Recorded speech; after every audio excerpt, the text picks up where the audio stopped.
Hello and welcome back to the Opposites Abroad podcast, your favourite travel podcast, the podcast that covers everything from destination guides, interviews, laughing at me, laughing at TT. We cover it all.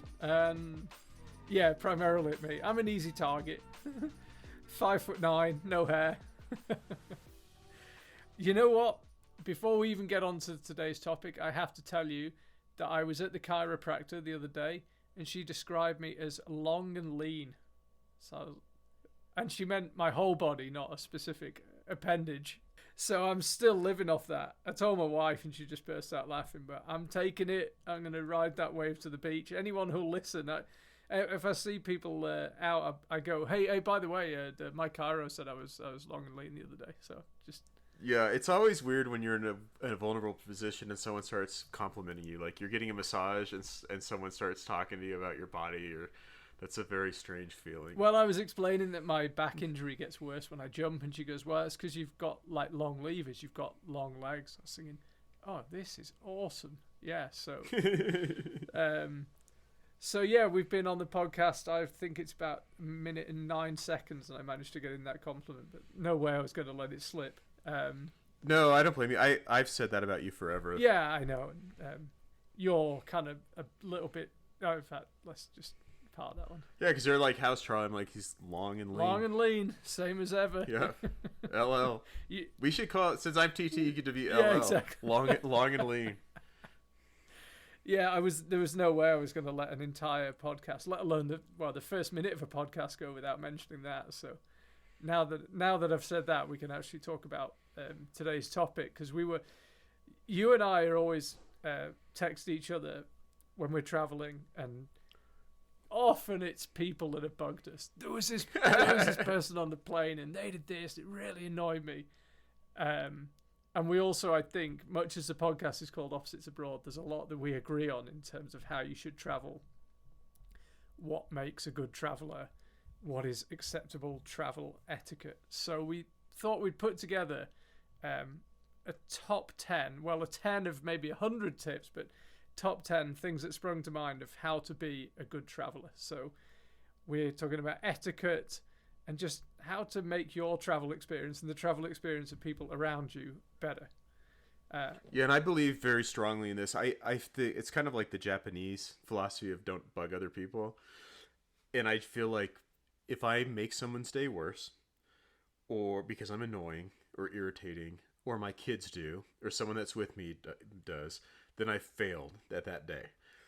Because I don't feel like my presence on Earth should ever make someone's day more miserable. And unfortunately, when you travel, there's a lot of people that don't share that, and it's hard for me because I naturally want to say, well, that person's a jerk or they're an idiot, and really a lot of it is people just are in their own little world and they're not paying attention and they don't really know.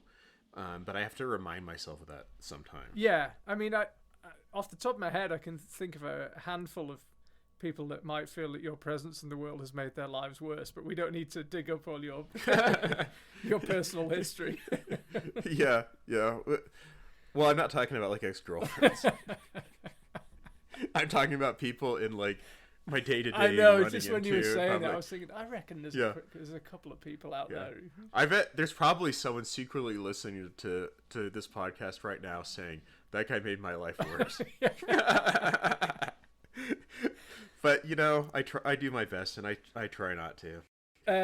So it's instead of travel etiquette, this is how not to make anyone's day worse. But it's also how not to make your own day any worse, and the two often go hand in hand. Yes. So I'm always a bit reluctant to say how many things we're going to talk about, because then people either look forward to the end or tune out after the first 5. But we're going through 10. And the first one, which we lived on today, we were here bang on time, is be on time. And you only need to have you ever missed a flight? Just been late through your own fault and missed a flight? No, I had one time where I came really, really close because traffic was so much worse than I expected in LA. And I was absolutely panicked because I was just stuck in traffic and it wasn't moving, and I was looking at the clock. and I got there on the skin of my teeth. But I am way early for flights.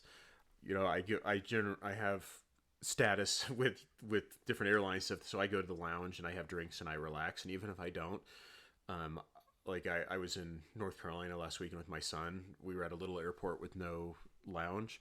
So I said, watch my stuff, and I walk laps to the airport for like an hour and a half. Yeah. And I get my exercise in before I go in. I cannot handle, and I do not know what is wrong with people, that they want to run into the airport at the last minute, run to their gate, be covered in sweat because they don't want to get there a little bit early. I think it's just incredibly... I don't even know what the word is. I can't imagine living life like that. I want to get on relaxed, calm, plenty of time, not all stressed out, and not sweaty. I'm somewhere in the middle, I gotta say.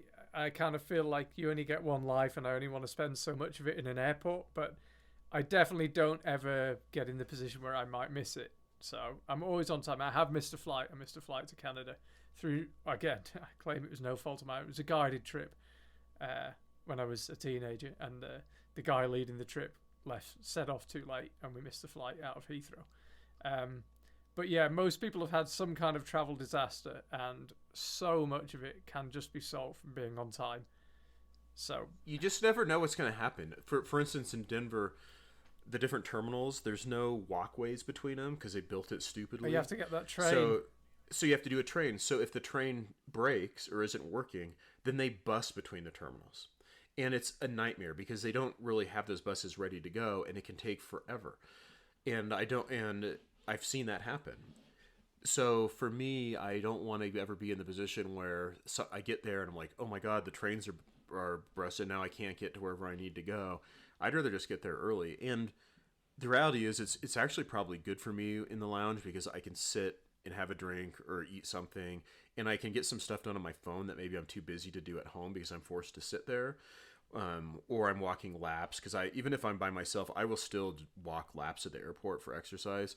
So I'm generally not there early, just staring out into space, not doing anything. No, I'm with you. So yeah, get there early, put it to good use. Even if good use is watching the game with a beer, that's absolutely fine.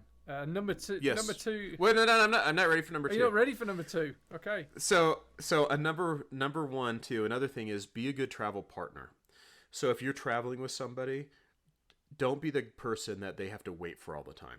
Like you're at the hotel, you've got dinner reservations, and you have to leave at 6:15, and it's 6:15, and they're not there yet, and they're running late, and then you can't get to the reservation. You've got to try to call the restaurant and say you're running late, and everyone's always waiting for you. Don't be that person. Like it doesn't cost anything to be on time.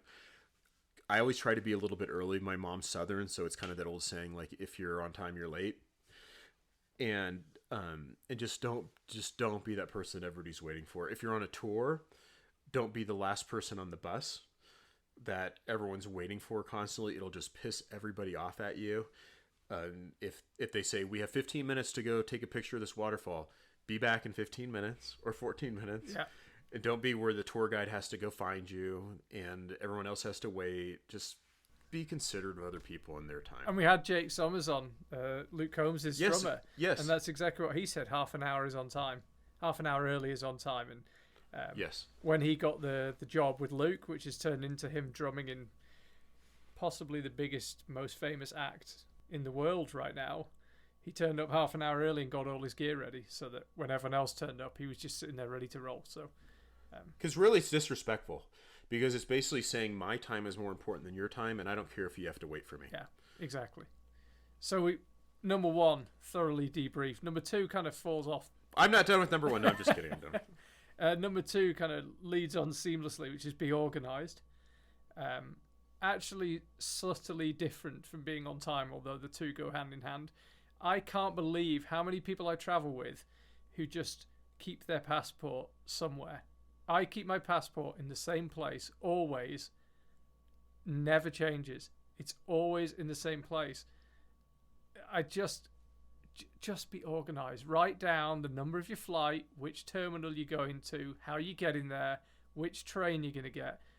If I've got a complex journey that isn't just being driven to the airport and flying somewhere I know well, I actually write a document on my phone, and I put a link to Google Maps. I put the flight number.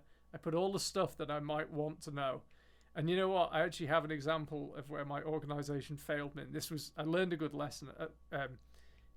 Probably 10 years ago, I was doing a job where we didn't do a huge amount of long haul travel, but 3 or 4 trips a year, and then within each trip we'd kind of move around domestically within whatever Asian country we were in. So we were flying quite a lot, and I was in DC and had to be at the airport. I had a flight at 11 a.m. or something. I don't remember, something like that. Got up super early. I wasn't making much money back then, and so I didn't just get a cab. I got all sorts of convoluted buses and trains to get out to Dulles. And got out there, looked at the board. I was thinking, where is my flight? This is so annoying. And pulled it up, and I was flying out of Ronald Reagan. And I had to get in a cab, and I said to the guy, I will give you $200 if you can get me to Ronald Reagan in however long. I can't remember how far apart they are. And I made it by the skin of my teeth. You talk about getting on the plane sweaty, because you're then dealing with TSA. Yeah. And it was a really good lesson. Just double check. But I don't know. In my head, I was flying out of Dulles. I didn't check it. But it was a lesson well learned, because I've never done it again. Well, and traveling is such a skill, and even as much as you and I travel, I always learn things. And one of the things of being organized I do is I screenshot everything. Yeah. So I screenshot my hotel and the address, just in case my phone doesn't work when I get there. Just in case, Wi-Fi doesn't work or my phone doesn't work. I don't have to be trying to dig through my email that I can't pull up. And then I can just show it to my cab driver if he doesn't speak English and say, I want to go here. I screenshot my tickets on my plane just in case the app goes down or doesn't work. I don't want to get to the airport and the United app goes down for 15 minutes and I can't get into my ticket. So I screenshot as soon as I get it. And then I'm like you, I keep lists of everything. And then I really recommend, if you're traveling with somebody, let's say you and I go on a trip, that we kind of talk ahead of time a little bit about how we're going to organize a trip together. So we're not doubly doing the same things, and neither one of us are doing it. Where it's like, okay, we're going to be, and let's say you and I go to LA for 2 nights. Why don't you, I'd be like, Charlie, you figure out dinner one night, and I'll figure out dinner the next night. I'll take your reservation. I'll figure it out. Or you're like, Brett, I don't want to figure out dinners. I'll figure out tours, or I'll take care of this, and then I'll figure it out. But have that conversation with whoever you're traveling with, so that you have that ability to have that stuff figured out, and it's not like you get there and you both have reservations, or neither one has reservations, and then you're like, oh, let's just wander around looking for something that we can get into, and then everything's like, oh no, there's a 2-hour wait. Yeah, I think there's a subconscious or a secondary element to this, which is, I somehow feel that when I'm super organized, rental cars is a big thing to get organized for. Figure out where the rental car is. Have the reservation number, have it all ready, make sure you've got your driving license and a picture of it on your phone, although I probably wouldn't take a picture, but I take one anyway. But the thing is, I find that since I've got more organized, which is probably in the last 5 years, because I was traveling so much before, and I was just traveling on my own. I probably got a bit blasé, but since I got really organized, it's as if the problems never happened in the first place. You somehow magically sail through all this stuff that seemed to cause problems. Yes, exactly. And I have in my notes, like, I have Avis Rent-A-Car, and it's in terminal. So I don't land, and I'm like, crap, what rental car company on it? And then I'm trying to word search in my phone because I don't remember. I think that's exactly right. All right, are you done on number 2? I think so, yes. I think we can go on to all right, number 1. What? Number 3 is eat local. We've talked about this loads on the podcast, and fair enough. If you go to Japan and you don't like sushi, then don't eat sushi just because Japanese people eat it. But try to experience the local cuisine. The people you told me about who went to Paris for a week and went to TGI Fridays every night, I tell that story all the time. People always go, "They did what?" And I was saying, "Yeah, I don't know them, but TT's told me." So eat like a local. Yes. It's a huge part of the trip. It's a show of respect if you're with hosts.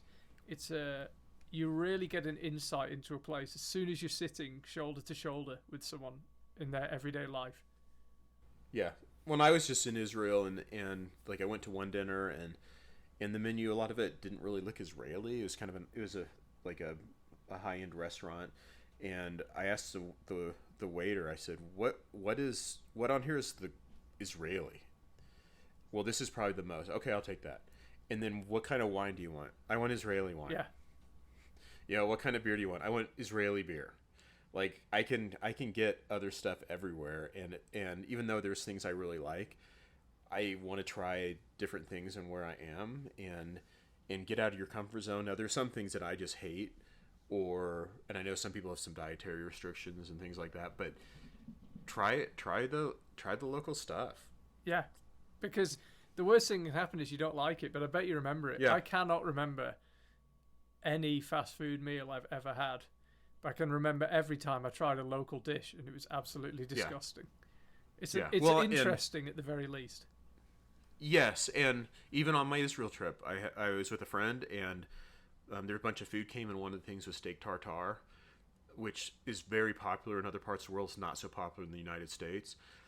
And I said, "Have you ever had steak tartare?" And he's like, "No. What is it?" And I said, "It's basically raw beef, raw ground beef." With spices and things. And he goes, he's like, ugh. And I said, just try a bite. And no. And I kept pressuring him. And then finally he had enough drinks in him that he goes, okay, I'll try it. And then he took a bite and he's like, wow, that is really good. I really like that. And if it wasn't for me pushing him, he would have never, ever, ever tried it. And now he can say, try it. And what's the worst happens? He took a bite. He's like, "Oh, that's disgusting." He chugs it down with some beer, and then at least he's had it. I personally think steak tartare is massively overrated. Are you into it? I wouldn't say I can see where you're coming from. I wouldn't say I love it. Sometimes it can be good, but it's not something I would crave. It's like caviar. It's one of those things that you're supposed to like, and it just is okay.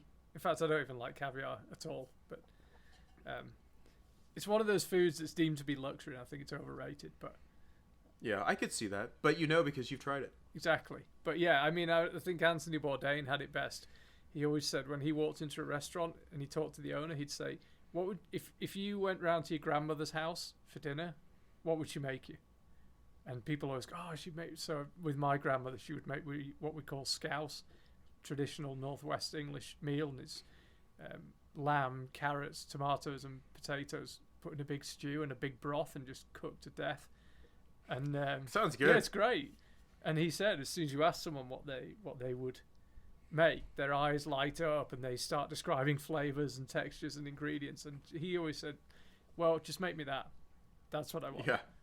So. And I asked, what would you order? You have to be careful. In the United States, you don't want to ask what to order because they always will tell you the most expensive thing because it's a tip culture. But you go to non-tip cultures and they will tell you, though, the best thing is the spaghetti or something that's not crazy expensive because they don't care about the tips. But in the U.S., I never ask that because they'll always say, "Oh, the porterhouse steak is wonderful with a lobster tail on top and and some cognac," and you're like, you're just trying to jack up the bill. So, but other places I generally ask. Yeah. Okay. Eat like a local. I had one in Switzerland, Italian part of Switzerland last year, and I walked in and said, "What have you got that's good?" And he goes, "Oh, we actually, we make a special mushroom dish, local mushrooms. We don't always put it on the menu, but a few locals like it." But it was one of those meals I was halfway through it. I was sad it was going to end. You can see it disappearing off your plate, and you thought, can I just ask them to make it again? So yeah, eat local. Number 4, we've done a whole podcast on this. Don't want to labour the point. We talk about it all the time. We're probably broken records about this, but pack light. You just don't need most of the crap that people take with them. Neither of us have any hair, but for the women out there, most hotel rooms have hair dryers. I feel like almost all hotels you stay in now have toiletries and soap and shampoo, and you just don't need most of that stuff. And hey, if you turn up and you have to spend $20 on toiletries, it's a lot better than paying $50 each way for a bag which caused you problems throughout the journey. So pack light. Yeah. I mean, there's so much to talk about that. Now, if you're by yourself and you want to pack a big bag and you want to deal with all the headache of it, go for it, I guess. I still think it's bad, but if you're traveling with other people, and especially if you're traveling with someone who doesn't check bags, it's just, I find it kind of inconsiderate that that person has to then wait for you to check in your bag. They have to wait for you to get your bag from the carousel. They have to deal with it in the room, and it's just all the extraness of it. I went to the Bahamas one time where I didn't check a bag and my friend did check a bag, and it was about, I'd say conservatively 45 minutes to get the bag, because they're just so slow. It's kind of island time. Yeah. And so then by the time it probably cost us an hour. Well, it was only a couple day trip. So that's an hour that I was sitting there and I was like, you know what? I should be on the beach already having a drink. But I'm standing here waiting for a bag for something that someone doesn't really even need. And if you're listening to this and you want some ideas on this, go back and listen to our Pack Light podcast. Yeah. Because we have some tips, but it is possible to do. It is possible to do as a woman. It is possible to do for longer trips. You very, very, very rarely meet someone who's well traveled who checks a bag. I agree. I mean, agree. almost never. Yeah. It's the more you know, the less you need. And I mean, you see that in my big passion is mountain sports, and people always think when they're climbing a mountain, they always think the experienced people are the people with the huge bag. Oh my God, they must be so good. But you think, no, the guy with a fanny pack is the really smart guy because he knows exactly what he needs. So yeah, pack light. So we've got a whole podcast on that. You can go back and find it. But number 5 that you sent me earlier on, don't be a loud jerk. Yeah. You know, when you say it, it reminds me of how eloquent I am with language. The way that you say it with your British accent. Nothing annoys certain cultures more than being loud and being obnoxious. In fact, there are almost no culture where they'll go, will you just be a bit louder, please? Can you just speak at a louder volume in this restaurant? Yeah, maybe if you're in New York or New Jersey, maybe Italy, they make a lot of noise, but even then, they don't want to hear you guffawing. Yeah.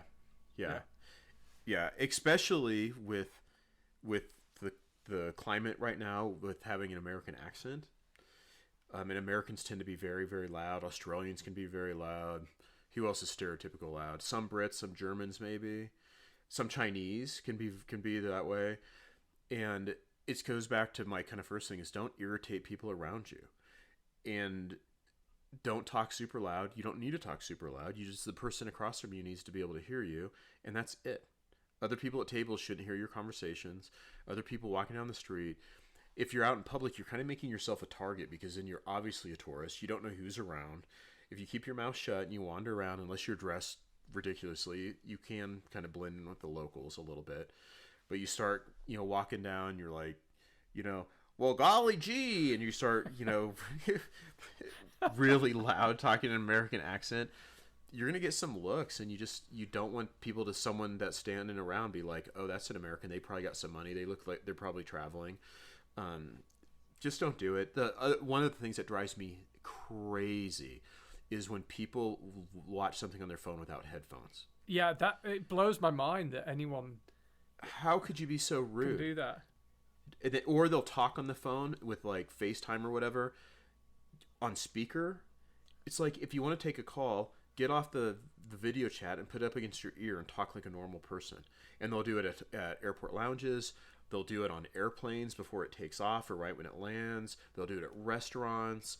They'll do it in public places, and it's like, just don't be a loud jerk. Like, nobody wants to hear that. But why do we need to tell people this? Because to me, it's so inbuilt. I don't know. So if I have to call someone who's picking me up at the airport, as we're pushing back for takeoff, I'll give them a call, and I kind of crouch. I'm almost in the brace position in the airport seat, going, "Hey, yeah, we're on time. See you soon. Yeah, bye. I just want to get off." Or you text him. I don't know. I think maybe some people are orphans. They never had parents to teach them manners. like I have no clue why people are like that and how they don't see it.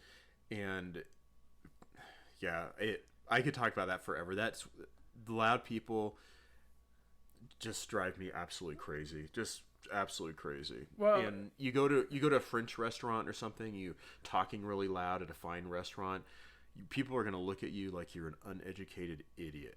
Yeah. They're so much more dignified, you find, people like that.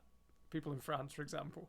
That's a good way to put it. Yeah. They're so much more classy in some ways than us boneheaded English and Americans.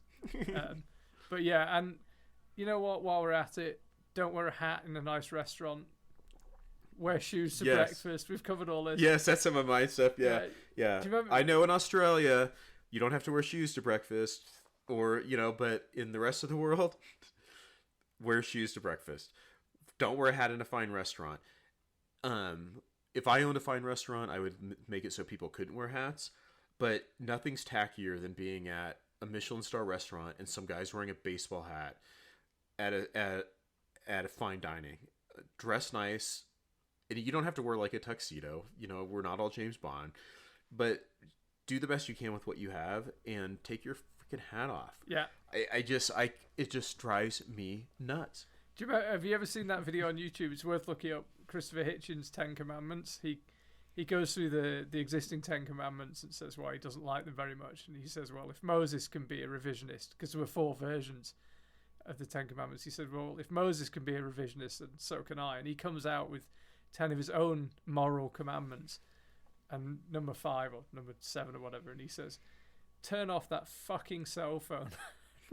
He's like, you can have no idea how uninterested I am in your conversation. Well, and really all this stuff is basically, when it comes to this number 5, is don't stand out.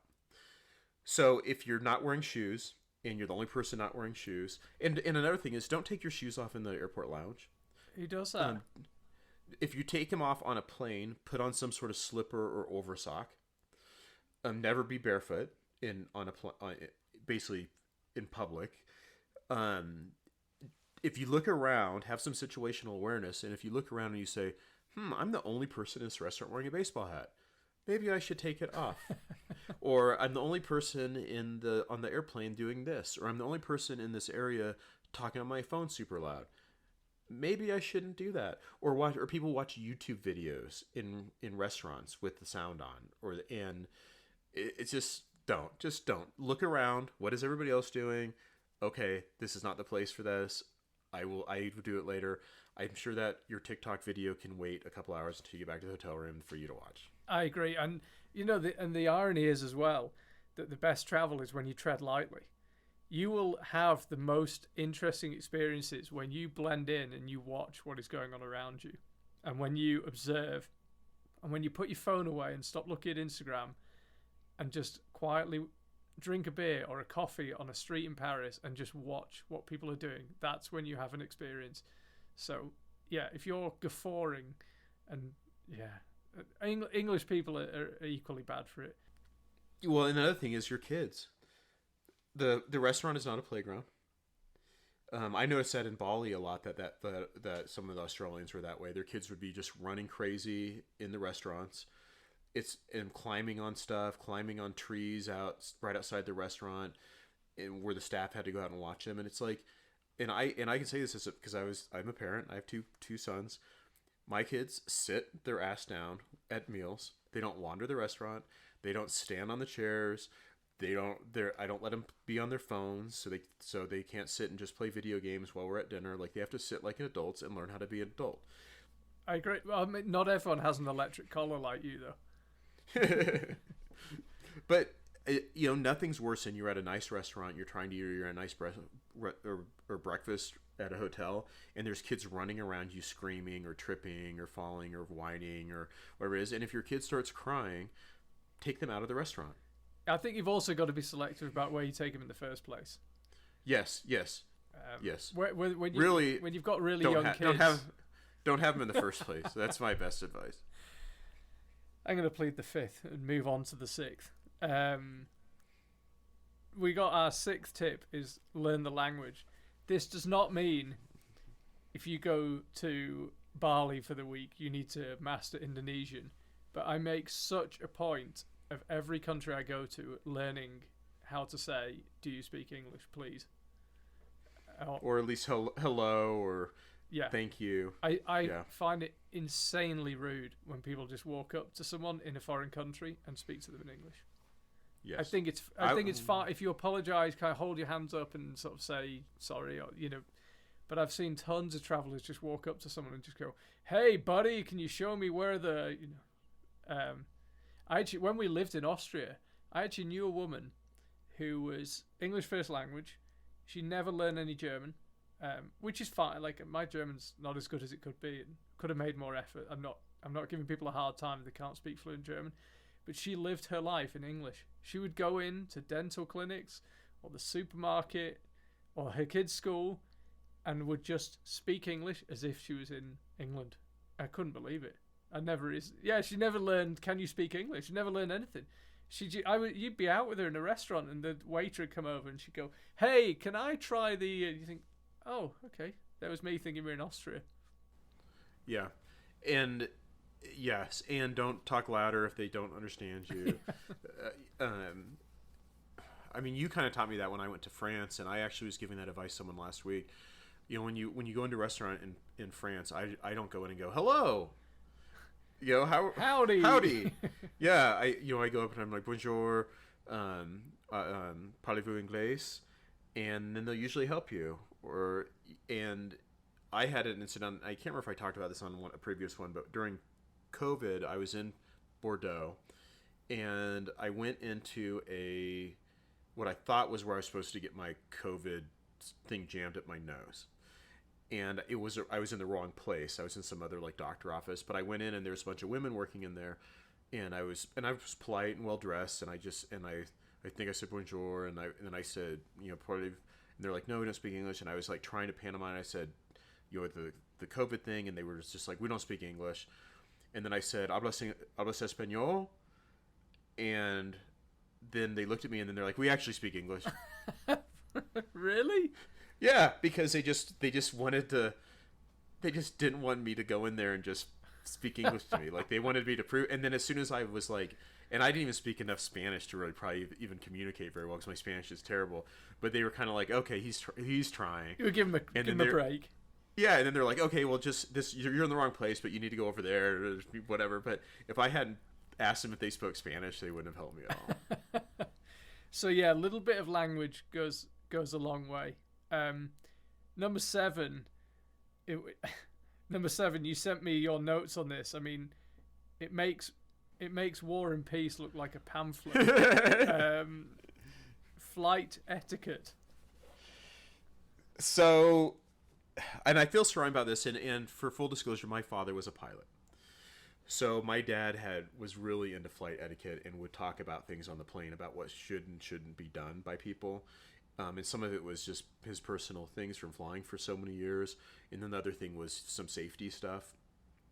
So, but there is some things that people forget. One, middle seat gets both armrests. That's like an unspoken rule. The middle seat sucks, so give them both armrests. If you're in the middle seat and the other two seats take both armrests, then you're basically stuck with your arms at your side, and it's horrible. Yeah. So if I'm I generally have an aisle seat. If I'm on the aisle seat, I don't put my arm on that armrest if I can help it. I let the person in the middle have them, and not everyone's like that. I actually got stuck on a middle flight recently, and there was a guy next to me, who was well dressed and successful, and he was just sprayed out with his arms completely taking up my arm, and even with my arm tucked in at my side, his elbow was actually skin to skin on my arm the whole time, which I didn't really like. Just don't do that. So that's an unspoken rule. Now, this is something that's not everybody agrees with me on, but this I got from my father, and my dad did not believe that seats should go back on planes. I don't agree with your dad. He's better qualified than me, but go on. So my dad said that in an emergency or in a plane crash, if seats are back, the people behind you will not be able to get out. So he would never ever put a seat back ever. I will put my seat back only if the person behind me has their seat back. So I will look back and put it back if they have it back. Otherwise, I generally don't put it back, or if I do, I put it back very, very slightly to get slightly more comfortable. But I will never ever generally put my seat all the way back unless it's like an overnight flight and the person behind me is doing the same. Because sometimes you can be in a situation where the seat behind you is like an emergency exit row and their seat won't go back at all. So if their seat won't go back as an emergency exit row and you jam your seat all the way back into them, it's just incredibly miserable for them for the entire flight. It's hard for them to eat because they can't put their tray won't go down right. So I know that I kind of got that from my dad, but I'm just cognizant of that. And I put in my notes, like I saw not very long ago where this guy was like with his wife. He puts his seat all the way back. And another thing is, don't put your seat back. Don't make the stewardesses have to come and tell you, put your seat up for like takeoff, and like just keep it up until you get up in the plane. If you are gonna put it back when a meal comes around, put it up so the people behind you can actually eat, and then put it down after. When you're landing, put it back up, and don't make them walk down the aisle and and having to tell you constantly to put your thing up. Just don't be that person. But there's a guy, and it was a flight where we had like a blanket and a pillow, so he puts his seat all the way back, and then he takes his pillow and his blanket, and he takes his wife's pillow and his blanket. She's not using him, and he jams them behind his back. And I looked at him, and he's sitting exactly how he would be with his seat normal. But he's got all this crap behind him, and then his seat's back, and it's back in some lady's face that's super uncomfortable. And it's just, that now you can tell me how I'm wrong.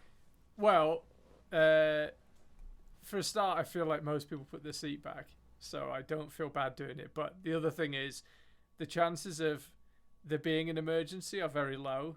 The chances of surviving an emergency, if there is one, is even lower. Like the overwhelming likelihood is you just get incinerated in aviation fuel. So I don't think too much about accidents, but also the chances of me being uncomfortable with it forward are very high. So, I do put it back. I'm also quite a fussy sleeper, so I stand no chance of sleeping if I don't have it back. If it's up. So it's up. No, I'm a seat back, but I see your dad's point. I do see your dad's point, but yeah. And generally the airlines, not the airlines, but the manufacturers of planes generally would recommend that seats don't go back for safety reasons. And I think if you left it up to probably Boeing and Airbus and these big companies, they probably wouldn't have any of the seats go back for that very reason. But the consumer wins in the end. Because they want that. But some budget airlines, the seats will not go back because they're saving money on the seats, and I never really mind that. I mean, the solution to all this would just fly business class. That would suit me down to the ground. And you can lay flat and it doesn't bother anybody. Yeah. Lay flat seats are the best. Honestly, every time I get on a long haul flight in cattle class, I just think, why don't I just work harder and have more money? This is so annoying. But I just cannot justify dropping $5,000 on a single 8-hour flight. But I would like to fly business. Are you done on flight etiquette? I've got a couple others that I mentioned before. If you take your shoes off, put on slippers, put on over socks. That's why a lot of amenity kits on long haul flights have an over sock. Don't go barefoot. Don't put your feet up on the armrest of someone in front of you, You see stuff online where people try to put their foot up. They're like on the window seat and they'll try to put their foot up, and then it's like right next to somebody, like they're barefoot, and people like pour water on it and stuff like that to try to get people to stop doing that. But just don't do that. I feel like a plane is just a hotbed of passive aggressiveness. It is. You can carefully take the tray down that for your food. You do not have to do it incredibly violently, and when you push it back up, you don't have to do it very violently. I had some really annoying things on my flight to Israel. That was one of them. The guy behind me was an old guy, and every time he would close it, it was like he was punching it into my back because he was worried it wouldn't click or something. And when he'd pull it down, he'd yank it down, and my whole seat would move. To the point where I knew someone that was sitting a couple seats away from that mentioned after the flight, like, man, I can't believe how that guy was really, so violent with his tray. Don't do that. I know we have to move around some on planes, especially long planes, but if you have to do that, go stand kind of where it's not bothering anybody, like kind of, maybe in the middle, where it's not bothering the flight attendants, where you're not in the way in the aisles. No, when I was my Israel trip was very irritating on the way back. It's a 15-hour flight from Tel Aviv to LA, and there was a bunch of 20-something Israelis on the flight, and they were all friends, and as young people do, they can't be awake, they can't not talk to each other for 5 seconds. So for probably 12 hours of the flight, I had someone standing next to me in the aisle talking to somebody. And so it's like you have someone's butt like a foot from your face for the entire flight. Just don't be rude like that. It's okay to talk to your friend for a second, but just stand there for like hours talking when I'm trying to sleep, and then every time I move, I'm bumping into them. Or they're just talking super loudly. Just try not to annoy people. It's amazing how few fights you see on flights, given how irritating people are and how everyone's trying to get some sleep. But the final thing I would ask you on flight etiquette is, I personally do not agree with striking up a conversation with the person next to you, especially if it's at the start of the flight, because at some point it's got to end, and it's going to be really awkward. So here's what I do on that.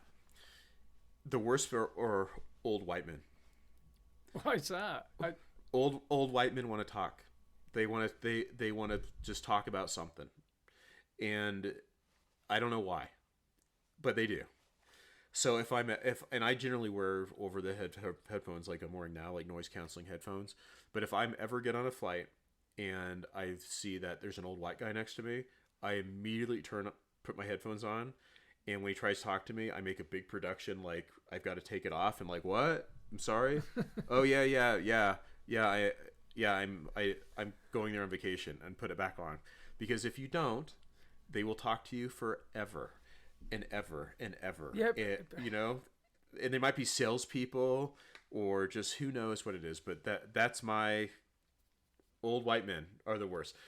But you know what? A good friend of mine was on a flight, got talking to the woman next to it, and now he's married to her daughter. So they chatted all the way on the flight. She said, "My daughter would love you," and he was just moving to this place, and she set them up, and the two of them got married. So. And now they're divorced, and they never should have talked. Yeah, exactly. Now he's flat broke, and he's got 4 illegitimate kids. No, it all worked out. But you do meet interesting people on flights, and I'm not. And I have too. Yeah, but the issue is that initiating the conversation at the start of the flight just means you're scuppered, because you've either got to keep it going, which you don't want to do, or you've got to at some stage awkwardly sit in silence, and it feels like that silence lingers for about 5 minutes, and then eventually you sort of reach for your headphones and put them in, but you've had to wait through 5 minutes of just the most awkward silence. So I don't mind when we're That's pulling very true. when you land.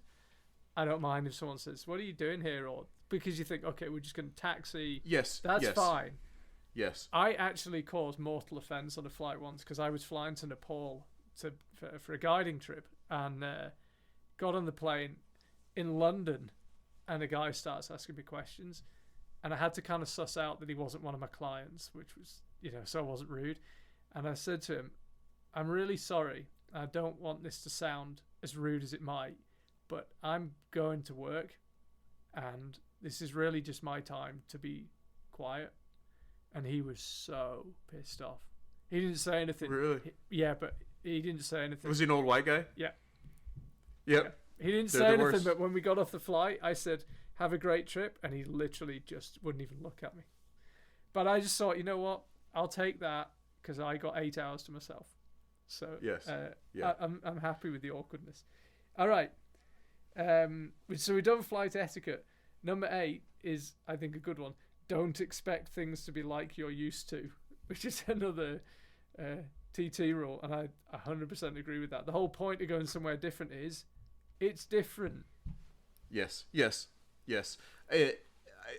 I like that saying that you don't like where you are, change yourself. That's a good saying. I like that. You can't expect everything to be the same. You can't be like, I can't believe there's not ice. I can't believe they only gave me one ketchup packet. I can't believe my soda's only 10 ounces instead of 100 ounces. Like, how do people live like this? If you're really traveling, you're traveling to experience other things. And one of the hard ones is dietary restrictions. I'm doing a safari next year, and I've got booked, and in the stuff they sent a thing basically like in the packet that basically says the Africans don't want to hear about your dietary restrictions. So don't bring it up and don't talk about it, and just either if you can't eat stuff, then don't go. Is basically what it said in a nice way. Yeah. And it's like you don't want to be someplace and people are poor and they're starving, and you're like, is there gluten in that? What is that locally sourced? Is this organic? Yeah. Just would Chris Martin from Coldplay eat this, or is it? And I understand some people have really, really serious disease. I know some people are really allergic to things, but not everybody is. Most things are a preference, and it's like or a health reason. I think Anthony Bourdain always said, vegetarians are like the worst travelers, and sometimes you're someplace and somebody doesn't have a lot of money and they're offering you something to eat, and as soon as you turn your nose up at or start asking questions, it's like unbelievably offensive. I agree. Yeah. And also you get interesting experiences.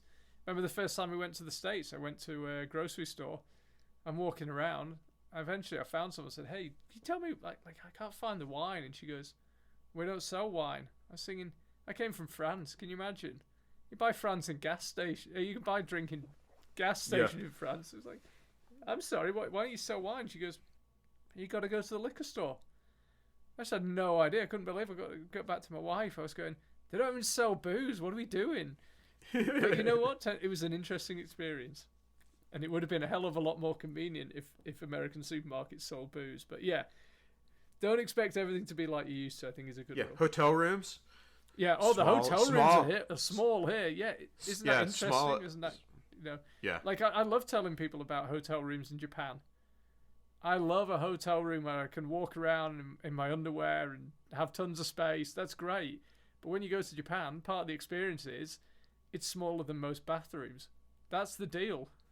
Yeah. When we went to Taiwan, my room was so little. Yeah. That was a dump we stayed in, though. Yeah. I mean, I had to duck into the bathroom. It was so small. And and in Europe, it's small. And that's another, goes back to kind of pack light. If you got a gigantic bag and you go into one of those little rooms, it's going to take up half your room. Well, if you're in Japan and you've got a big suitcase, either you're on the bed or the suitcase is. Yeah, that's true. That's true. One of you has to, in order for you and your suitcase to coexist, one of you's on the bed. Yeah. Number 9, we had an example of this on last week's podcast, is know when to behave and when to bend the rules. I loved your story on last week's show about Israel, when you basically skipped the line that you'd already waited in and told the guy at the front that you'd been told you could jump the line. I think that's great. Yeah, I am naturally a rule follower in some ways if the rules make sense. If the rules don't make any sense, then I'm not going to follow it. I agree. And I'm not, and I'm just not going to do it. I am suspicious of stupid rules and bureaucracy for the sake of bureaucracy, and but I will generally behave and I'm polite. But if it's something stupid, I'm not doing it. One example I have of that is I went to Louisville, Kentucky, and when I was there, I went to the Louisville, Kentucky, or the Louisville Slugger or like factory museum where they make baseball bats. And I'm not a huge baseball fan, but I was there and I thought I would go. At the end of the tour, they gave everybody these little tiny bats that were maybe 10 inches long, and as like a souvenir bat. So I had it. I put it in my little backpack, and the tip of it is sticking out of my backpack. It sounds like a joke. 10 inches, and there's just the tip sticking out. Yeah. Just of my 10-incher. So I go through TSA, and the guy sees the tip sticking out, and he goes, "You can't take that on the plane." And I go, "Why not?" And he goes, "Because it could be used as a weapon." And I go, "Okay." And he goes, "You needed to go throw it away over there." And I go, "Where do I throw it away?" And he points, and the trash can is right next to the x-ray machine. So I go, "Okay." And I walk over, and I put my bag in the x-ray machine, and it goes through, and I take my bag, and I go to the plane, and I still have my little Louisville Slugger 10-incher, because it's a stupid rule. Yeah, it's a ridiculous rule. And I wasn't going to follow it unless I absolutely had to, because I can't think of any time in the history of the world a plane's got hijacked with someone waving around their 10-inch anything. Oh, there's so many places we could go with that. No, and the other thing that's completely insane about all airline security is you can kill everyone on the plane with a pen. I mean, anyone who's seen the film Casino knows that a pen is a deadly weapon. So. Or wasn't it Batman and the Joker do that too? Where he's like, and he slams that guy's head watch me make this pen disappear. Yeah, so anything is a weapon in the right hands. I mean, it's insane. But well done. But I still do behave like unless it's something crazy. Like I will wait in line. I will be patient. I will wait for my turn at the hotel. I will generally follow rules. If there's hours of things, I'm not going to try to like sneak in or stay late. But I will do occasional things like that because I think they're stupid. Like if I'm at a hotel and there's like no alcohol at the pool, well, I'll put alcohol in a paper cup. Yeah. A coffee cup and go down and drink it at the pool. Yeah, because I'm sitting at a pool and I want a beer. Yeah. Because it's a stupid rule. Now the non-stupid rule is not to have glass, because if you break a glass and it goes in the pool, kids could get cut and stuff. So that rule actually makes sense. But I think you behave to a point, and then I mean, I grew up punk rock. I am gonna argue about certain things. I agree. So I got a couple, both flight related. One time, I got called for extra screening. Have you ever had that? You get called down and you go into the kind of underbelly of the airport and they go through your bag. I'd never really experienced it before or since. And they said, I did it, no problem, go back upstairs. And they said the flight's about to depart, but because you've been through enhanced security, you can't go back into the main area. Talk about an arbitrary rule. I thought, we're all going to be sitting on the same plane in a minute. What difference? So they said, you got to wait in the lounge. I thought, oh, okay, cool. At least get a free glass of wine. So I managed to down a glass of wine in the 5 minutes I was there. And then I went to board with the business class passengers. And as we were boarding, I thought, wow, there aren't many of these guys. And I just sat down in a business class seat and flew transatlantic business class. I know, that's a great story. I loved you told it before. I think it's awesome. I think it'd be tough to pull off now because everything's so electronic and they walk down and they can see. It was only 9 years ago. But I just sensed it was my chance to do it, and I've heard about people that do it all the time, and say basically they're too embarrassed to ask, and if they ask you, you just say, "Yep." You either own up or you say a guy at the gate said I could do it or whatever, but they are not going to kick you off the plane because they don't want to unload you. They don't know that we're light travellers and you haven't got any luggage, but they don't want to unload your bag. They'll just send you back to your seat and probably tell you off. So no, I did that. And then the other one was I had been trekking in the Everest region of Nepal, and we got back to Lukla, the famous world's most dangerous airport, and there were no flights because the cloud had come down, but there were helicopters can still fly in relatively low visibility. So if you've got 100 meters of no, a couple of 100 meters of visibility. You can safely fly a helicopter in those conditions, but you can't fly a plane. And I went to see the guy who ran the airport and basically bribed him. And we skipped this massive queue of people to get a helicopter. And I felt bad. We didn't deserve to get back to our hotel in Kathmandu any more than anyone else. But I just thought, I'm here to look after my clients. Yeah. And someone's going out on that helicopter, and it's either done in alphabetical order, or more likely, it's done according to who bribed him the most in the first place. Yeah, and who he liked. Yeah, it can't have been, maybe it wasn't the head. No, it wouldn't have been the head of the airport. Some guy that worked somewhere in the helicopter company. Did you go up to him and were you like, I will do anything to get on this helicopter? Yeah, so it was $100. It was $100 plus. Anything, no limits. No limits. Yeah, if you can think of it, I will. I will do it. I will do it right now. So he showed me a few diagrams, and I was thought, yeah, okay, like that's physically possible. No, but it's got its place, and I've also I remember I overstayed a visa once, and got to the airport, and the guy, you overstayed your visa, and I just said, oh yeah, and then when I handed it over, there was $50 in the passport. I think there was. Where was that? In Nepal. Okay, that's a lot of money, probably. Yeah, exactly. And yeah. I'm not saying you should overstay visas and you shouldn't go around bribing officials to go on helicopters, but there is a place for just saying, I'm just going to do this because it's in everyone's interest for me to do it instead of following the rules. In fact, it wasn't in everyone's the people who should have been on the helicopter and we got on ahead of them, it wasn't in their interest. So. Well, and some cultures are like that. They're bribe based. I mean, I mean, if you're in some parts of Africa and stuff, I mean, you've got to do that stuff to get around. Yeah. Or to be able to function. Yeah, I mean, I've spent quite a bit of time in India, and yeah, it's kind of, maybe it was India I did it. I can't remember, but there was, yeah. That's part of culture, and sometimes when you're traveling, you've got to know when to be a little bit naughty, or when to bend the rules, or when to do something that's maybe not the nicest thing in the world, but doesn't really cause any problems and just smooths your passage. I really like your accent when you say naughty. Naughty. Yeah, that's awesome. Naughty. Yeah, it sounds better when you say it. And then the final one is be in good shape. You don't have to be doing Ironman triathlons, and you don't have to be a CrossFit athlete. But if you can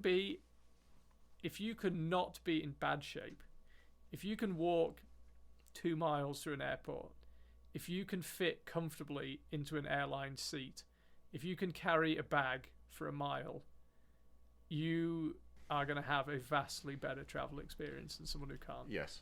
It's amazing to me how many people have people waiting with wheelchairs for them on the planes that can obviously walk and are fine.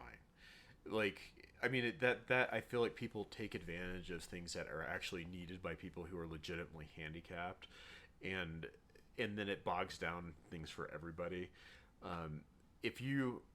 I feel like if you've got serious medical issues or you're very, very elderly, you probably shouldn't travel by yourself. I've seen on planes where someone's traveling and they're like in their 90s and they're doing an international flight to go visit somebody somewhere, and they have some sort of little medical thing, and then the flight attendants are calling for a doctor because there's nobody there. If they had somebody with them to help and find their medicine or make sure they're okay, it would make everybody's life so much easier. Yeah. But every time I see someone who is, I mean, hey, I do not have a washboard stomach, full disclosure, but every time I'm not holding myself up here as a paragon of physical fitness, but when I see someone who is morbidly obese on a plane, I just think that must be desperate for you. It's for sure desperate for people around you. I sat next to a guy who, forget about his arm on my armrest, his entire torso was overflowing into my seat. Yeah. And you just think I don't want to. I'm not, advocating they have to book 2 seats and stuff, but if you can just be in decent enough shape that you have no issues fitting into the seat and walking a couple of miles, I feel like it's going to be transformative to your travel experience.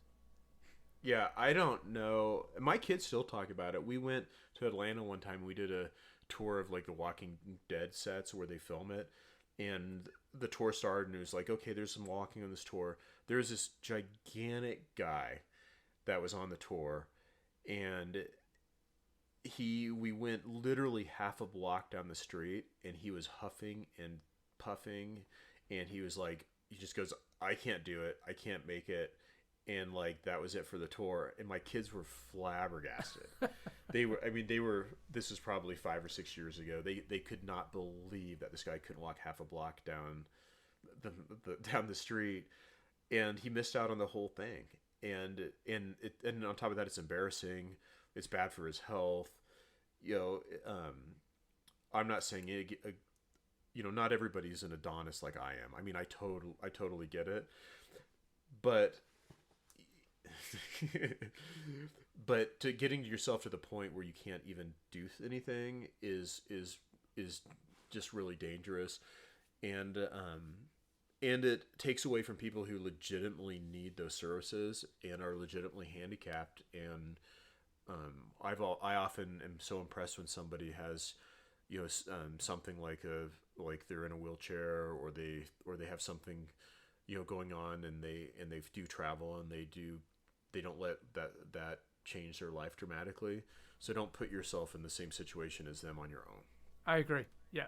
A good friend of mine has very advanced MS, multiple sclerosis, and she travels extensively, and obviously that's quite a logistical operation, but yeah, don't be taking away services and resources that she needs. Just get in decent enough shape that actually getting yourself into the seat isn't a challenge. But yeah, and round's not a shape.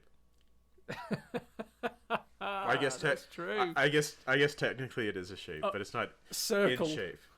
Yeah.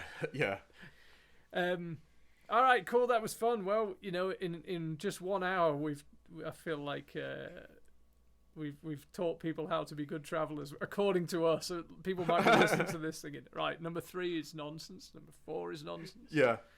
But it's our podcast, so we can say what we number like. Number 11 is don't be like those guys. Yeah, exactly. Too late for us, so well, I had fun, even if it bugged a load of other people. Yeah, it's the constant thing that we chat about, or I message you about when I travel, is this person did this or this person did that, and just don't annoy other people. Yeah, there we go. Well, we only needed an hour and 3 minutes to say it, but that was fun. To say what? A sentence long. It was. All right, we'll speak next week.